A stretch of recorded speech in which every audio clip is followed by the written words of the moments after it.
আমি এখানে 1 গ্লাস সসপ্যানে দুধ নিয়ে নিয়েছি ফোটানো, তার সঙ্গে ওরিও বিস্কুট ছিল 4 প্যাকেট, ক্রিমগুলো ছাড়িয়ে নিয়েছি।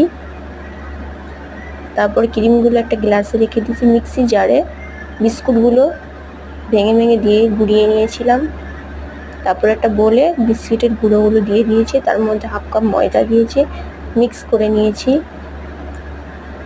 তারপরে উষ্ণ গরম দুধটা আমি দিয়ে দিয়েছি ব্যাটারটা বানাবার জন্য। ব্যাটার একটা বানিয়ে ফেলেছি, তার মধ্যে আরেকটু দুধ দিয়ে ব্যাটারটা ভালো করে বানিয়ে নিয়েছি। তোমরা দেখতেই পাচ্ছ তার মধ্যে একটু সোডা দিয়ে দিয়েছি, বেকিং সোডা। ফের ভালোভাবে মিশিয়ে নিলাম। তারপরে হাফ চামচ ঘি নিয়ে নিয়েছিলাম। ফের ভালোভাবে ব্যাটারটা মিশিয়ে নিয়ে আমি একটা প্যানকেক তৈরি করেছি।